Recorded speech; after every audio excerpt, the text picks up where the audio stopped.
Yo! Yayo, yayo, dreaming. Don't give it up, Lupe. Dreaming. Don't give it up, Solo. Dreaming. Don't give it up, Nave. Dreaming. Don't give it up, give it up, give it up, give it up, give it up.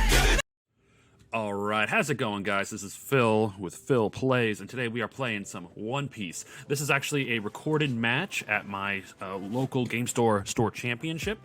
This is me playing blue Doflamingo into Logan playing his yellow Katakuri. If you saw my previous video, Logan did win the event going 4-0, but you know what? I gave him one hell of a game. At least that's what he told me. So let's check it out here.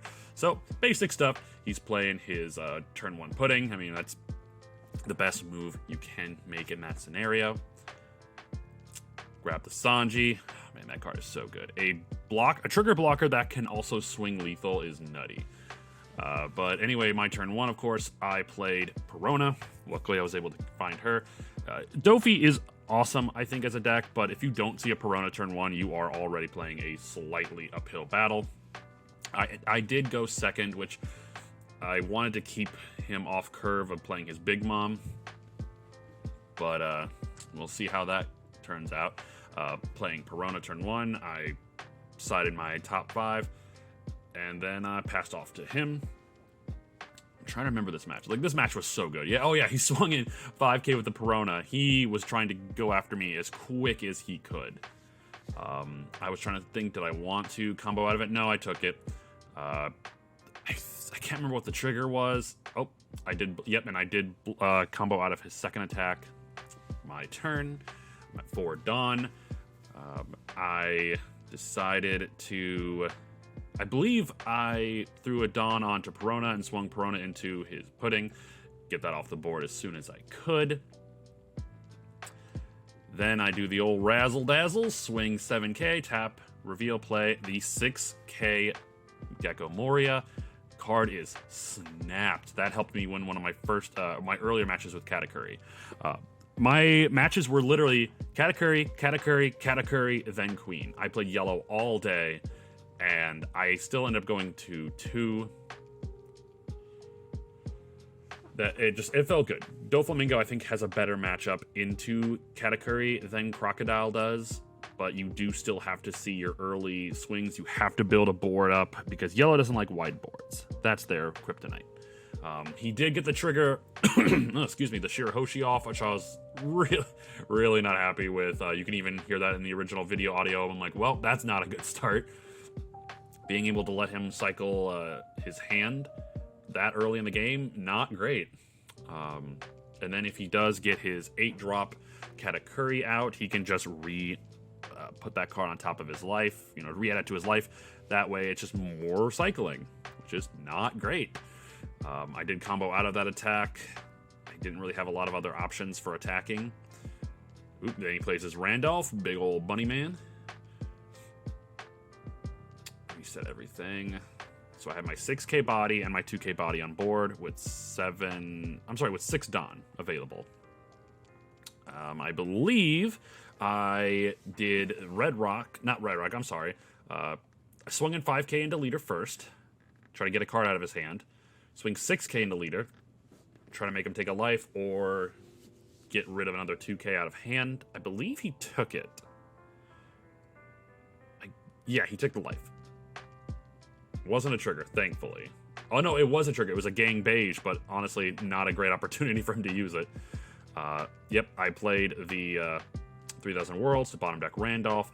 The whole point of this game is, well, in the matchup, if you're playing blue Doflamingo into Katakuri, you want to keep their board clear while also building your board. So a lot of it just comes down to being able to play a card from the top of your deck, and then keep clearing the board with 3000 Worlds or Red Rock, which is really hard to do early on. You kind of have to make the decision on one or the other. I was able to combo out of it as AK attack with Dragon Twister, which Dragon Twister is amazing. He did get his Sanji on board. So that is going to be a little rough, but now we're up at 8 Dawn. So I'm trying to think what I do. Yep, I did the 3 to play Doflamingo to restart the process of stacking my life again. Oh man, this game was so good. We were both so tense because it was just back and forth the entire game. And like I said, at this point, I had been 2-0. I had beaten the previous 2 Katakuri decks that I had played against. So like, going into a third one, I felt fairly confident, but at the same time, Katakuri is still just an absolutely insane deck. Alright, so now I'm just trying to figure out the amount of Dawn I want to use on my swing. Yeah, I ended up going just a 7k swing. Tap the 1, reveal, and it's a Jinbei, which will be really good if he did play into his 3-drop Parasparrow. That was a huge blow to me. The Thunderbolt off life got rid of my 6k attacker. That really hurt. I think that's what kind of tilted the game back into his favor. Not being able to get another swing off with a 6k body was really rough. Yeah, Thunderbolt off life is ridiculously good. Just yellow getting all those different amazing triggers. You never know what's going to happen when you swing into yellow, so you have to prepare for the worst, but it's really hard to do. You can get a Thunderbolt, you can get a Parasparrow, you can get a Sanji, a Brule, it's all a Gang Beige. But he did swing in with his blocker 7k. I was trying to decide if I wanted to take that hit. I ended up blocking with the Doflamingo because I really didn't have much else to counter out with. Like, I could have, but I really didn't want to get rid of all those cards in hand that early. Maybe I should have. Not getting rid of my blocker would have been much nicer. He did swing in 7k with the leader. I countered out 8k worth of combo power. I think it was 8k, or it may have been 9k actually. Then he drops the 6-cost Parasparrow, which is a little scary. Don't like it. But now I am at a whopping 10 Dawn. So now I can bring out my big body if I want to. So I swung 5k into the Sanji. I wanted to, I brought Jinbei back over. I wanted to make sure that I could just get rid of resources out of his hand. So I got rid of a 2k. I swung another 5k into Sanji. Another 2k. Now I play Mihawk to bottom deck his Parasparrow. And then I play a Law Blocker. And I think Law Blocker is solid at like 2 copies. When you play your Mihawk, you play your Law. Or you swing in 6k. This time I was only down to 1 card in hand though, which is unfortunate. He got rid of the Jinbei without a good target for it, which sucked. Maybe I should have gone after his life instead of his Sanji, but I wanted to just make him waste life. Make him waste resources. And there we go. That is unfortunately where things started taking a really bad turn. He was able to get rid of a life, which was a 3000 world, which would have been really helpful. And I've said this before. I think when you play 10-drop Big Mom, it creates such a off balance. I was at 3 life, and he was at 2. Now he is at 2. Now he's at 3. I'm at 2. I was able to red rock his Big Mom, but unfortunately the damage is already done. She's taken the life. She's gained a life. Now at this point, I'm just trying to figure out how I can get the game back in my favor. Being low life into Katakuri is not a good idea. Now I'm just trying to decide, do I want to go after life or do I want to go after his board? I think I need to clear his board at this point because I don't want him to just have too many big bodies. So I believe I swung 5k into Sanji again, trying to clear out more cards in his hand. And it was a 2k counter. Then I swing 9k into it. Yeah, he's absolutely not getting out of that. Gecko Moria. I'm searching my drop for a Warlords card, and I believe I picked a 2k counter out of this because there really wasn't a whole lot of great options. Oh no, I'm sorry. I grabbed the Dofi blocker. Okay, cool. But unfortunately, I was out of life at that. Sorry, I was out of Dawn at that point, so I couldn't play the blocker. But I knew that was going to be my next play. He swings 9k into life. I believe this, no way I was going to be able to counter out of that, so. Then he plays the 3-drop Parasparrow, and a Charlotte Smoothie. So he's building up his board again, which is scary to me.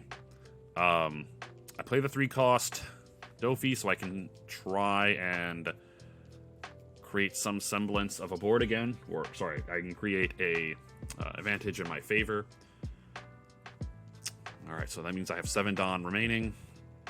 I take away the 3 Dawn that I need for my ability, which leaves me with 4 Dawn remaining.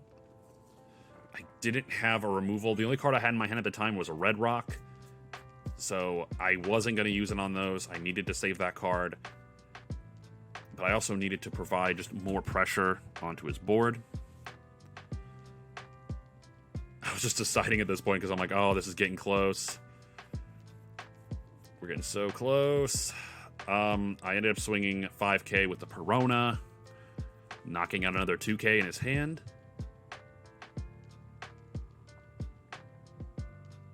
Swing 6k. He took the life, and yep, as soon as I saw him doing that, I was like, crap, it's a trigger. And I was like, oh my god, what is it? Is it a Thunderbolt? Is it a body he's gonna play? Because at this point, I don't need him to have any more bodies on board. But it ended up being a Charlotte Smoothie, which he was deciding if he wanted to play it or not, because he does have to drop a card from hand in order to use it. And I'm over here like, yeah, he's deciding, like, does he really want to take it to hand? Because he already showed it to me, so he ends up just playing it on board. Which I'm like, crap, there's another. Now I have to somehow survive 4 attacks next turn. I did swing my leader ability to play the 6k Gecko Moria. But at this point, I have 2 cards in my hand. I did get him down to, and then there we go. He did put that at the bottom of his deck at the near beginning of the game.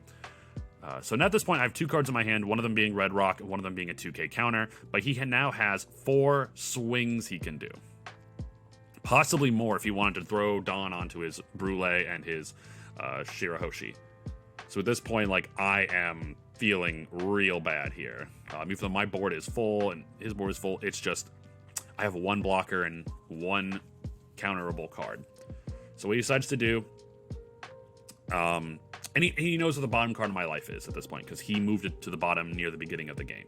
So he just doesn't know what that top card is, which now he looks at it.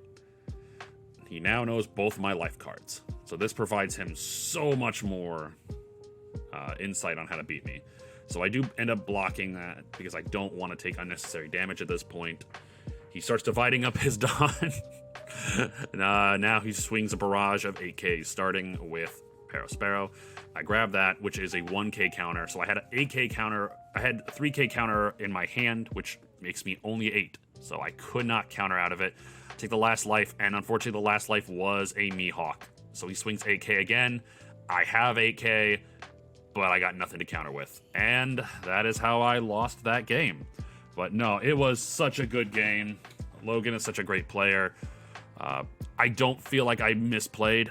I really think that I did everything I could have to win that. It's just the triggers. Triggers really, really get you in the form and in playing Katakuri. If they see bad triggers, it's bad for them. If they see great triggers, it's game shifting. But yeah, that is it. Thank you guys so much for checking out this video, and I'll see you on the next video. Take care. Here's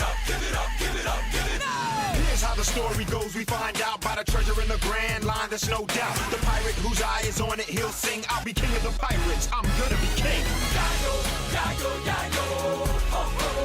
His name is Luffy. That's Monkey D. Luffy. King of